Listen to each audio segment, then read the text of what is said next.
Hey guys, I am inside because it is raining tonight and I'm on my bed again and I have to remember that I can't move because then my tripod will shake. Anyway, so since I'm stuck inside, I decided that I'm going to talk about bread baking instead of talking about gardening. I know that a lot of folks are having trouble finding bread in the store and plus we're home, and so even if you're not familiar with baking, you may want to give it a try, since you have nothing better to do. Personally, I love bread baking. It's one of my favorite things. Besides just being functional, I like to have a lot of fun with it. I like to shape the doughs and learn different braids and techniques and all those kinds of things. But it's something that I have been a little bit out of practice with. Mainly because it means that I have to actually clean my kitchen so that I can shape all the dough on the countertop. But anyway, so one thing I want to say, bread baking can be a lot of fun, but you need to practice. You're going to mess up a few loaves, and even if you've been doing this for a while, you're still going to mess up some loaves. You're going to have some days that the bread, the dough just works beautifully for you, and then the very next day it won't cooperate at all.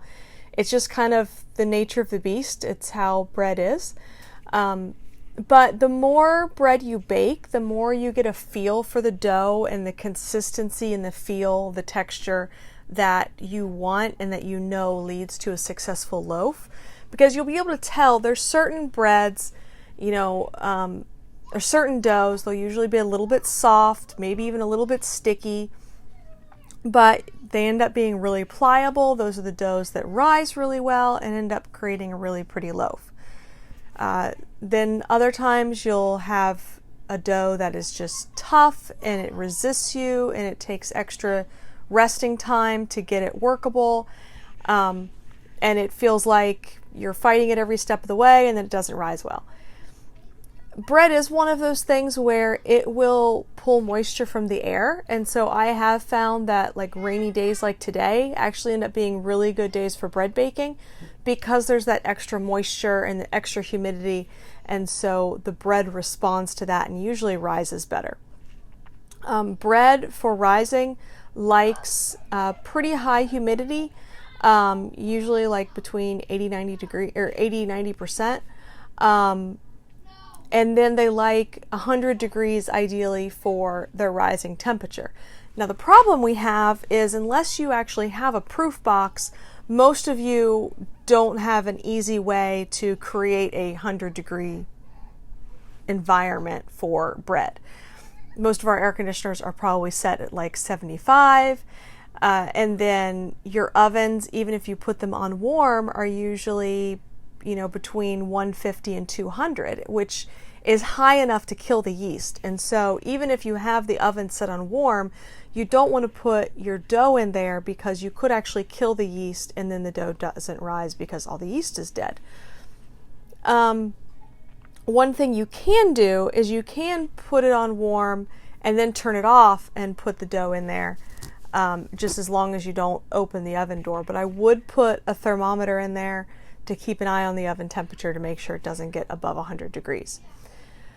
But one thing is, I'll tell you a little bit of a story. So part of the reason I want to talk about bread is I'm experimenting with a new recipe.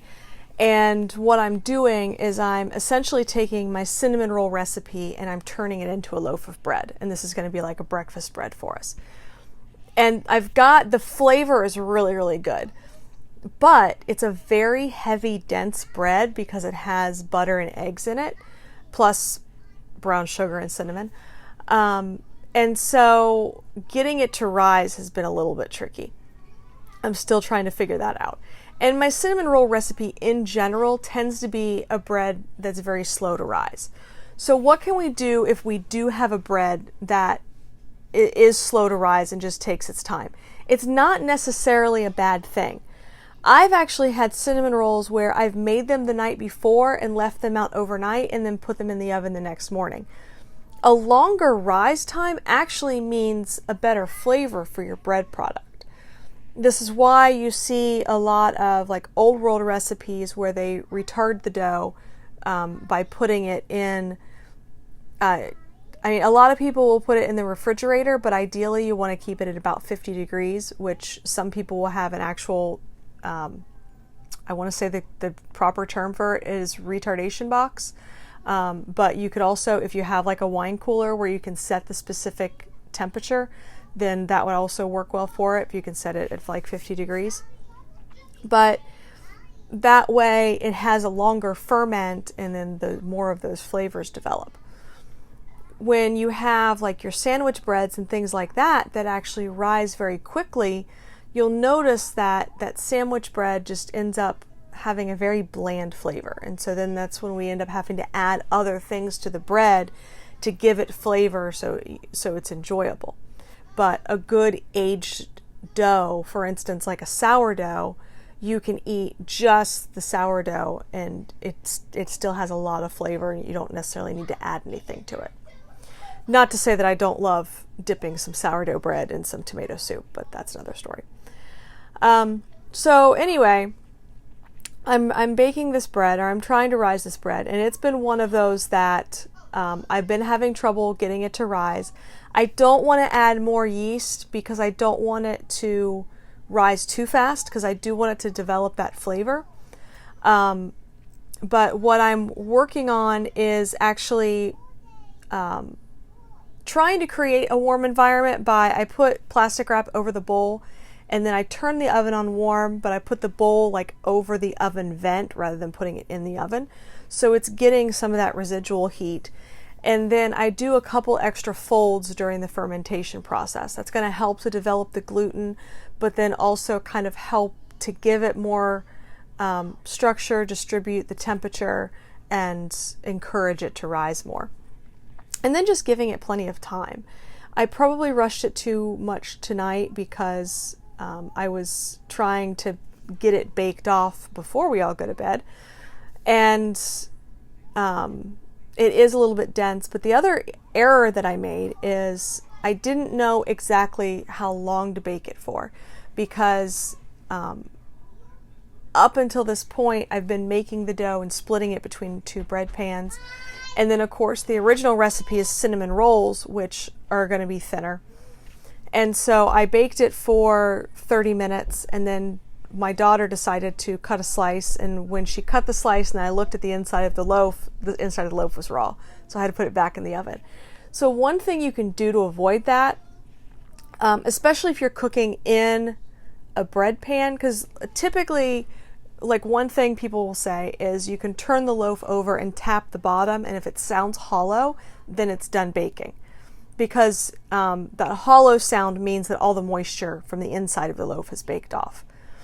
But you can't really do that if it's being baked in a bread pan. So you can actually take a thermometer and stick the thermometer down in it and take the internal temperature of the dough. If it is a straight dough, meaning it doesn't have eggs, milk, sugar, any of those like fat enriched products in it, a little bit of sugar is okay, but I mean, I have like 2/3 a cup of brown sugar in this recipe. But if it's a straight dough, then the internal temperature should be 180. If it is, actually, I think it's 180 to 190. But if it is a enriched dough, you want the temperature to be 190 to 200. So that was the problem I made is, currently I cannot find any of my analog thermometers. They've all magically disappeared and the batteries have died on all of my digital ones. So I didn't have a thermometer to be able to test the internal temperature. So I ended up putting the bread back in for 15 minutes, which was really just because the bread had already started to cool. So I needed to try to get that internal temperature up. And then the good news is, we'll just try again tomorrow because I bought plenty of yeast and bread flour, and so we're doing a lot of bread baking. But that's the thing is, the more you practice your bread, then the better it's going to come out, the more consistent you're going to become, and the better you're going to understand the feel of the dough that you want. So that's my advice. And once I actually get this recipe perfected, I will get it up on the blog so I can share it with all of you, because I know you guys are going to love it, because it is a really, really good like breakfast bread.